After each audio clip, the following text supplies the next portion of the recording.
Thanks for joining us. Now, the airport and East Legon police are locked up in a meeting over accusations the airport's police did not follow the standard operating procedures in dealing with the case of a 19-year-old girl who was allegedly raped by a Lebanese last Saturday. Some police officers on duty around the Airport Hills residence of the suspect arrested him and took him to the airport police station. A policewoman on duty reportedly led the team back to the suspect's home. The policewoman allegedly took 350 Ghana cedis, which is the victim's salary for the month of November 2017, from the suspect and handed it over to her. The victim said the policewoman supervised her to pack her possessions out of the suspect's home. The matter was later reported to the East Legon police, who gave her a medical form to visit the hospital. The victim says this is the 4th time she has been raped by her Lebanese boss. Joy News' Maxwell Agbagba has more and joins us on phone. Maxwell, how far with the meeting underway? Well, Daniel, the meeting is still happening. As you rightly mentioned, the airport police and the Legon police are locked up in the meeting currently. But we had the commander coming out to come and also speak to some of the issues, raised earlier.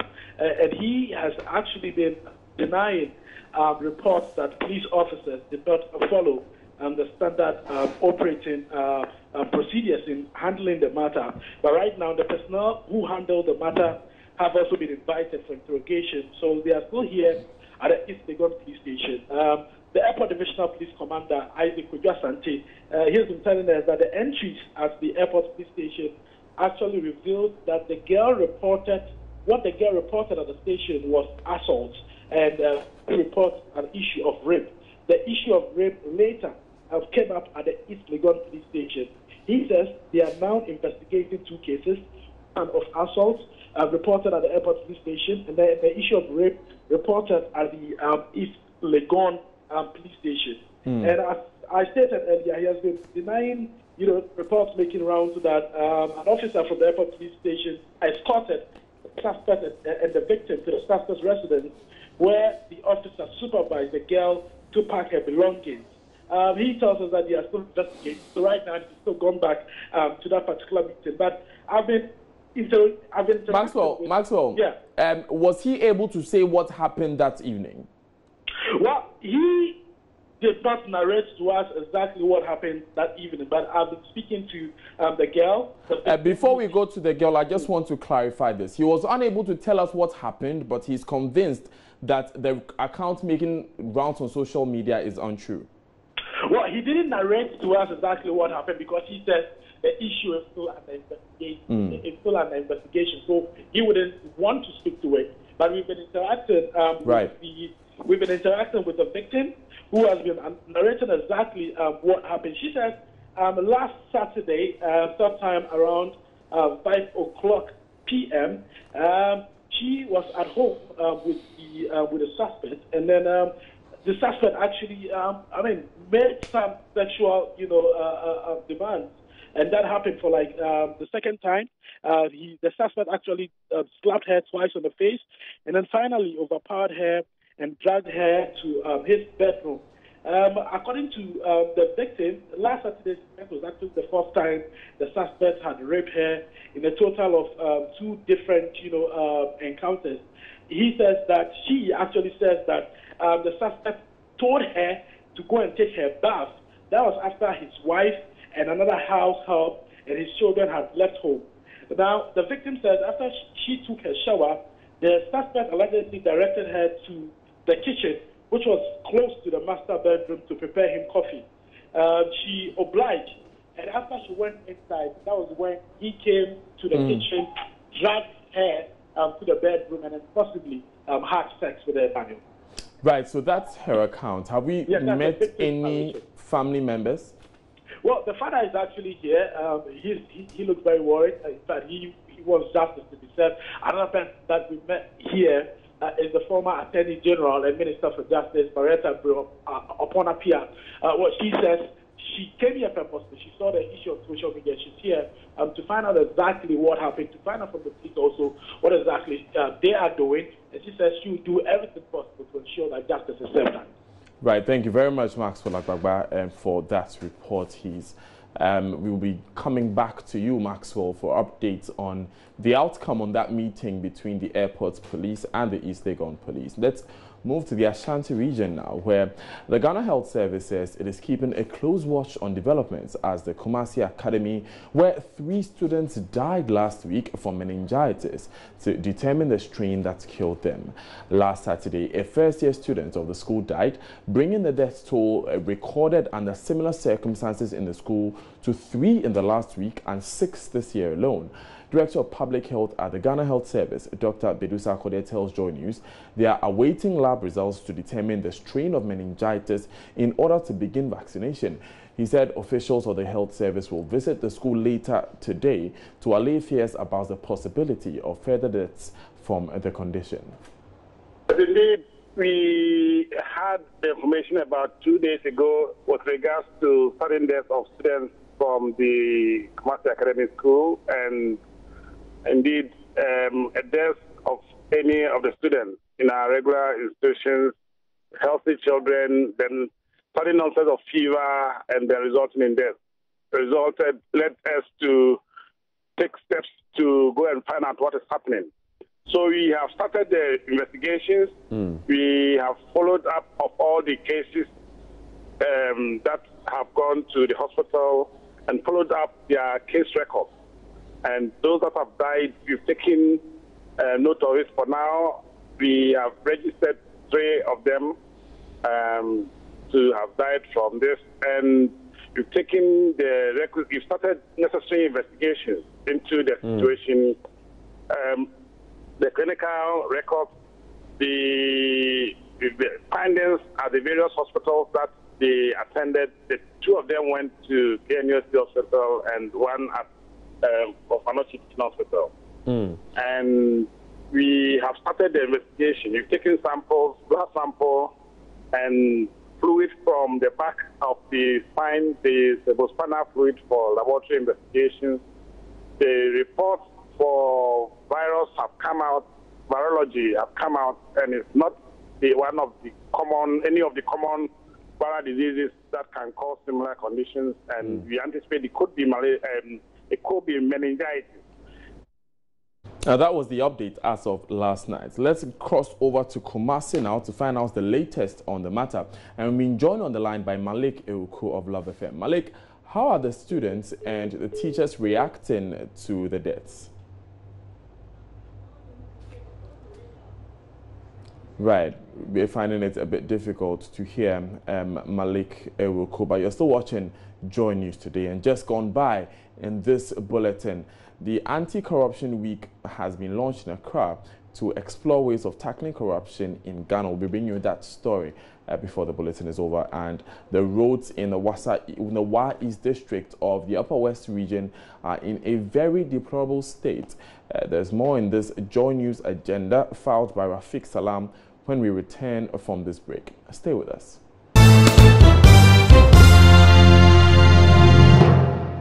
Now, for one to travel from one side of this district to its capital, you need to pass through 4 districts. In our next story, the access routes linking these communities to the district's capital are in deplorable state, sadly.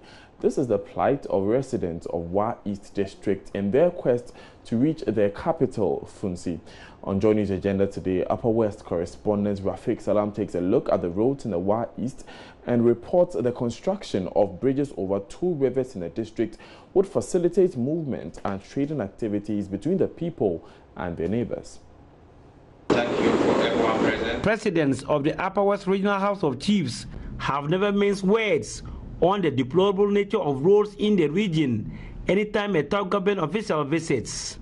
The most recent meeting was during the 3-day official visit of President Akufo-Addo to the Upper West region last October. Being the youngest region in the country, the Upper West region has got some of the worst roads in the country. The Upper West region, Your Excellency, has the least tarred road network in the country. Besides, we are yet to see the completion of Lora, Nandom, Hamley Trunk Road, as well as the Wa Hen to Munavrongo Road.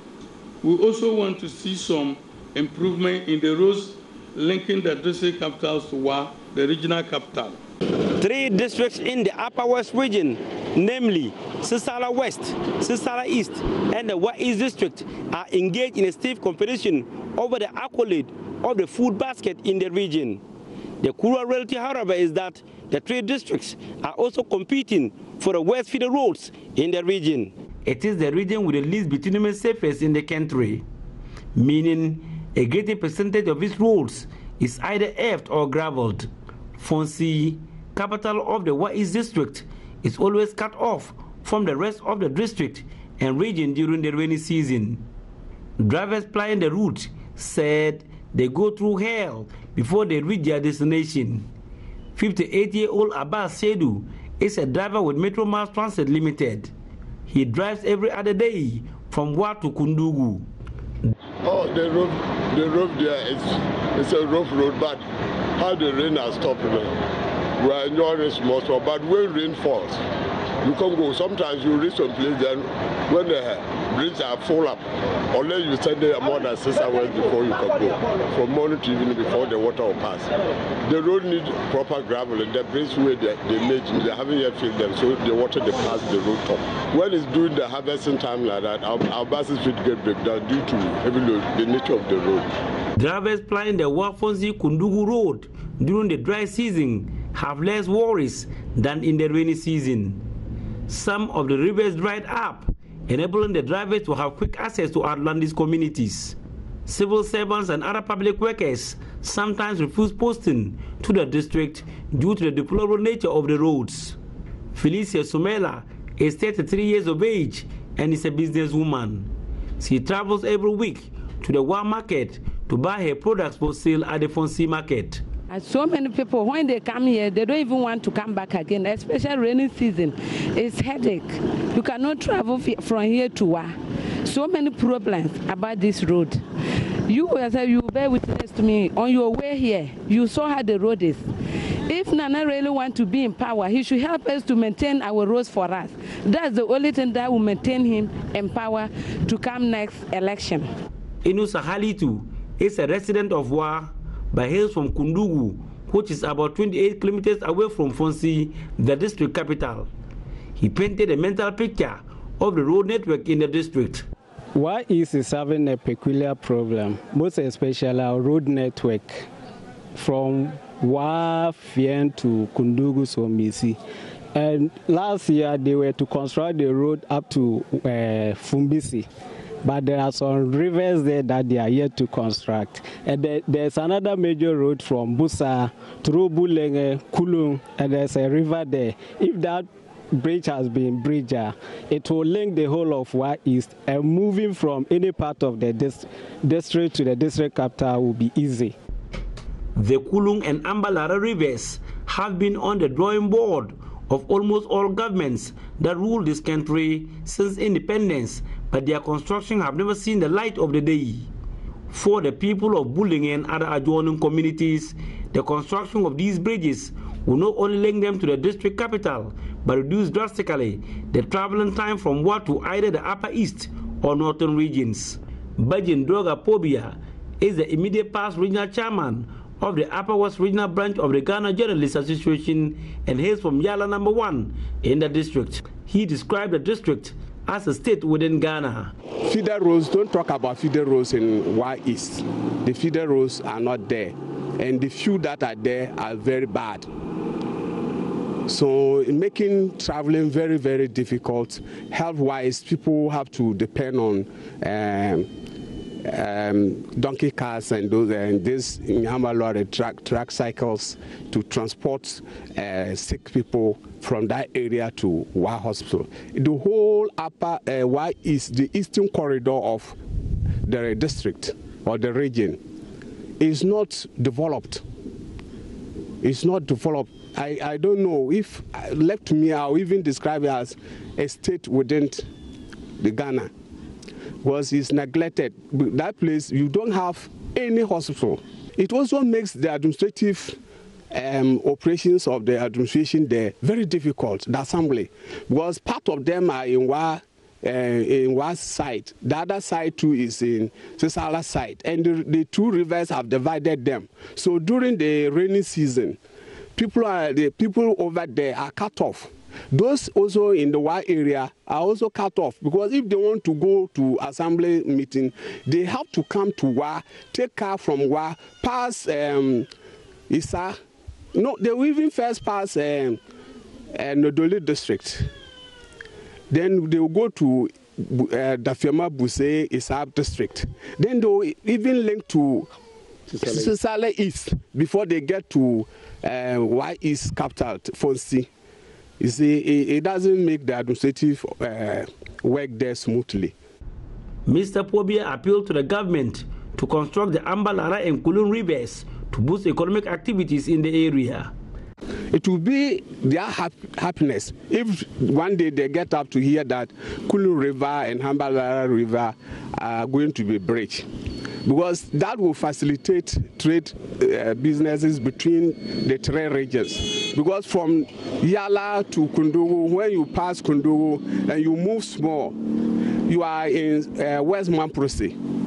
And that road links through Pasenpe to Walwale to Tamale. The other side too, you go to Fimbisi, Wiaga, Sendema, Noverongo, and you are in Bolga. It's the shortest route. But for these two rivers, we can't do anything. And the district is so endowed with so many things, as I said. You have a lot of big rocks there that could be used for quarry businesses. Residents in the Wa East district, like their counterparts in the other 10 districts in the region, believe that if roads in their districts are worked on, it will in a long way go on to solve more than half of the challenges they are grappling with in the health sector.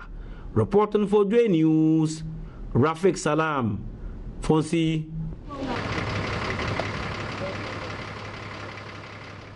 Right, you're still watching Joy News today. We'll take you back to the story having to do with the meningitis outbreak in Kumasi Academy in the Ashanti region.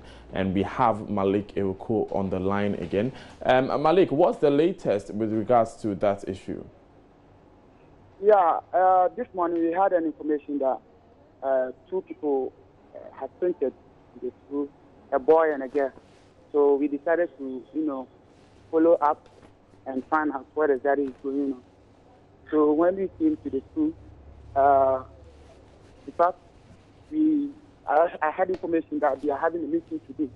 So we decided to hang around. First of all, I asked about the headmaster, and I was told they are having a meeting. So they can't give us any information what we needed. So when we were sitting around, we saw the headmaster and some health officials coming to the school. So I joined them and wanted to, find. Hello, Malik. Yeah. Yeah, we are listening. You're on air. Okay. So when I came, I saw them having a meeting. So I decided to wait, hang around, and after the meeting, I can speak to the MC. Mm-hmm. The MC was on the floor. So I saw some teachers rushing towards me. So I was asking myself, why? This is a public place. So I told them, it's a public place, though it's your school, and you have every right to do this. That please allow me to wait and hang around and wait for the headmaster, and the MC. They said, no, we don't need you people here. What do you want from us? We don't need you here. Move. The guy hooked me as if I'm an armed robber. And I said, you are a teacher, you can't do this. What signals are you showing to the teacher? So please. So, please.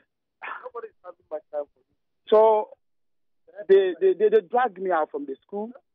The guy who hooked me decided not to, allow me to have any recording. I said, I'm not recording. You can even see on my phone. So I was trying to call Said, the news editor, that I'm not. This is what is happening. So I'm not recording.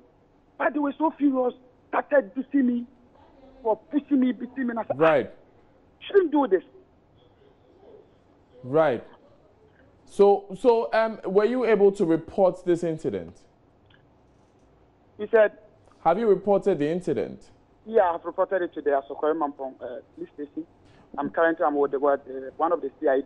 who is following the case at the school. Even when I'm speaking with you right now, I'm in the campus and the teachers are worried. They are calling me. That's why you can get some breaks. They said I should stop the talking. So, right. But did you get Malik? Yeah. Right. Even as you're speaking to me now, I hear some people asking you if you're on air in the background there. But very quickly, were you able to get access to any of the school officials or any of the city authorities who were present? No. I had no school officials to speak.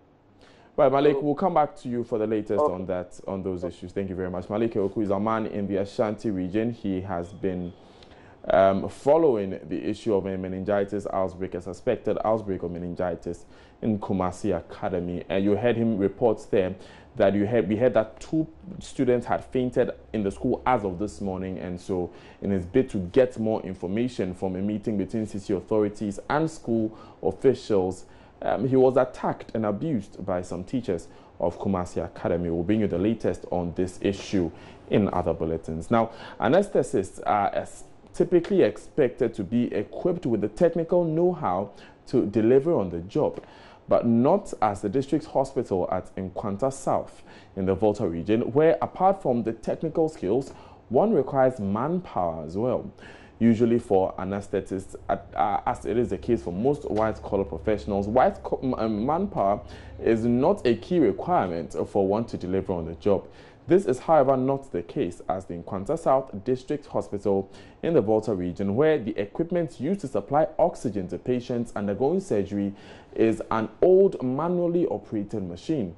The physician assistant who operates it explains using the machine becomes a balancing act between pumping the oxygen and monitoring the patient, an exercise that could go on in some instances for hours. Seth Kwame Boateng has more. The Nkwanta South District Hospital serves about 320 communities in its catchment area, with some patients also coming in from the neighboring Nkwanta North District. As a district hospital, it is to that area what the Kolubu Teaching Hospital is to those in Accra, except the Nkwanta South Health Facility itself needs critical attention, especially in its main theatre. I am ushered into the main theatre where lives of patients are saved on a daily basis. Acting Medical Superintendent Dr. Kweku Apieje highlights the problem here. The machine that we have here has no ventilator. So when you are doing complicated cases, the anesthetist has to manually bag the machine throughout the entire operation. And even when you are extubating, so in case there's any problem, the person cannot leave bagging to come and assist. And looking at the number of cases that we do, even related to only maternal cases, since the beginning of the month, we've done 15 cesarean sessions, all due to referrals. And we don't want to lose any patient because of the machine. At least 3 surgeries are conducted every day in this hospital, and on a busy day, about 6. If it is a complicated surgery, it could take doctors several hours to finish. That's according to the acting medical superintendent, Dr. Kweku Apieje. 2 days ago, we spent 4 hours. And he had to be pumping for 4 hours. He needs to do it. It might be tiring then. He's always tired. Soon, I'm sure it would affect the state of health. It means that for the 4 hours, the anesthetic, who is in this case Daniel Zakaria Mbagati, has to manually supply oxygen into the blood of the patient under the knife. He explains it is quite a delicate chore, as any slight error could be fatal or leave the patient perpetually brain damaged. The rate at which I press or I ventilate may be high or low, and this can have effect on the patient. I can have effect on the patient because my monitor doesn't have a lot of parameters that can detect to tell me that the oxygen concentration is too much or too low. So that is the rate at which I'm having. So even though my patient may wake up from here, but in future he may have any problem. It means a patient could come in with one problem and leave worse off. The modern anesthesia machine, we call it workstation. Workstation because it has a lot of components that help the anesthetist to monitor the patient for a good output. And what it has is that it has a patient monitor which have a lot of variables on it that can monitor patients. This is the BP, the pulse, the oxygen saturation, the ECG, that is the electrocardiogram. It can even monitor the central venous pressure, the modern ones. But in another for this one, the machine wasn't having it. So we had to go to market to buy another one and put on it, which cannot do much, but that we need to do for our patient.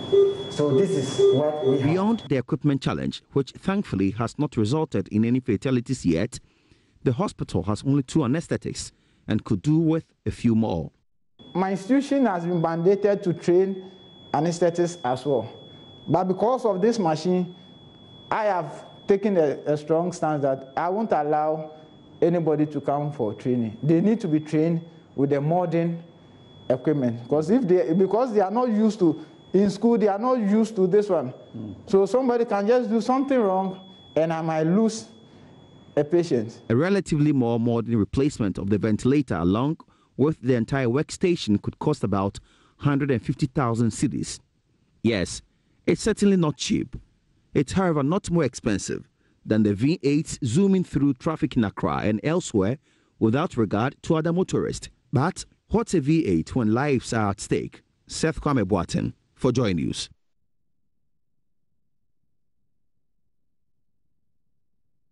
Seth Kwame Boateng with that report there. Now, the fight against corruption in Ghana has been taken a notch higher.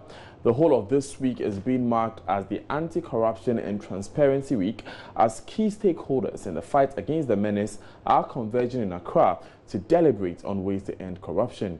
Senior Minister Yao Osafo-Mafo has been addressing the gathering at the first events to launch activities earmarked for the week-long commemoration. We'll go to the phone lines first and speak with Joy News' Joseph Akable, who is at the launch. Joseph, what has the event been launched?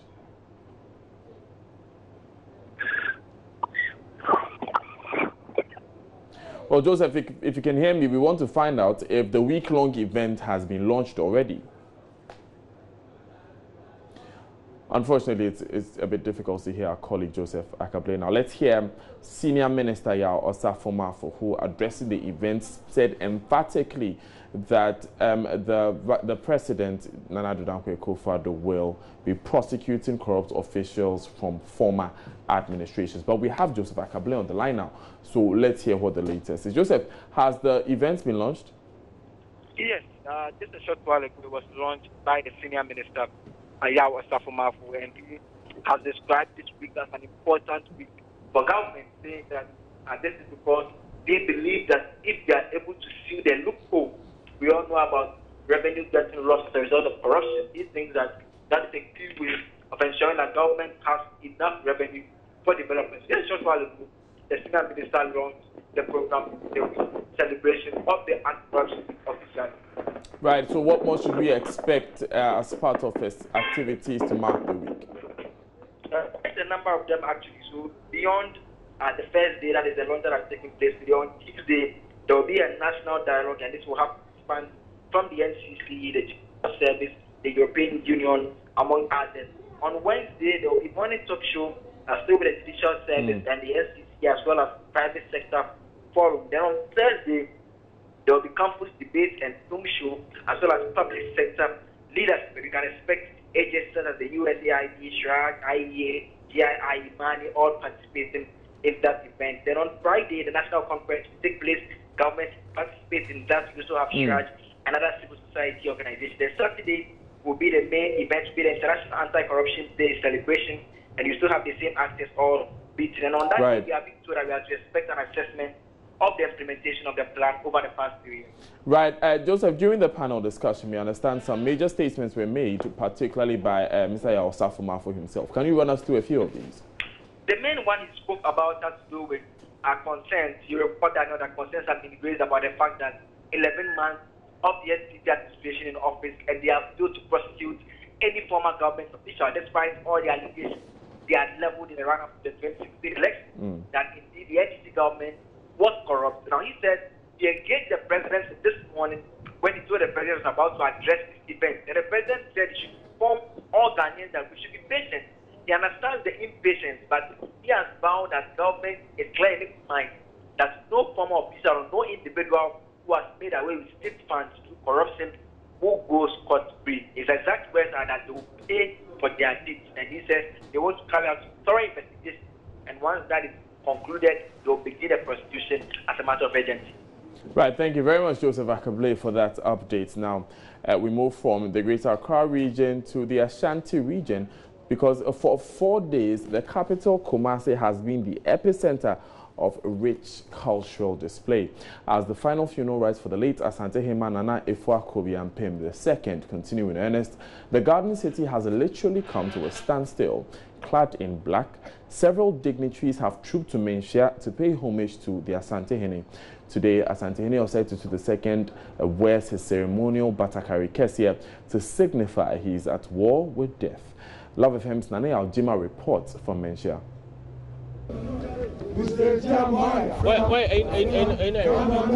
Everything is ready.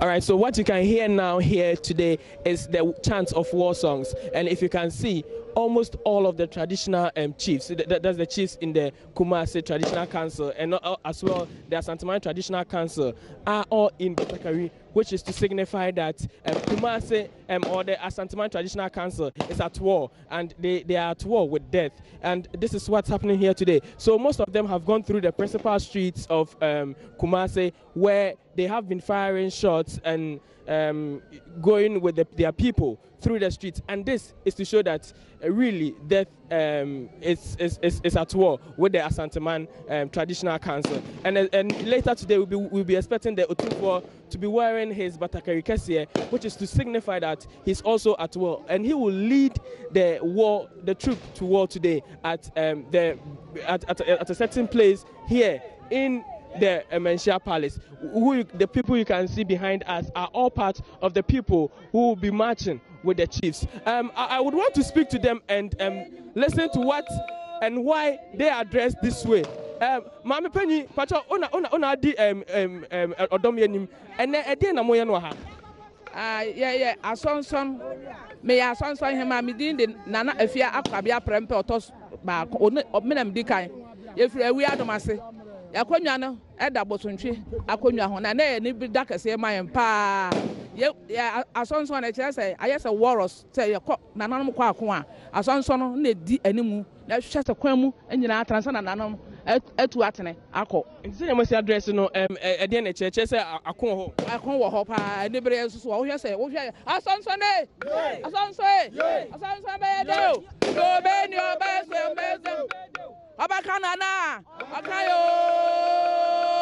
So what they are saying is that they are at war, and Asonson for are supposed to be the leaders when there is war. So they will fight for the Asanteman, and today that's why they are dressed in Batakari and also with some black substances wrapped all over their faces, and that's what's happening here today. And so we are going to see a lot of these things today as we continue to the final funeral rites of the late Asante Hema. Nane Aljima there from the Ashanti region capital, Kumasi. Thanks for joining us. This has been Joy News Today.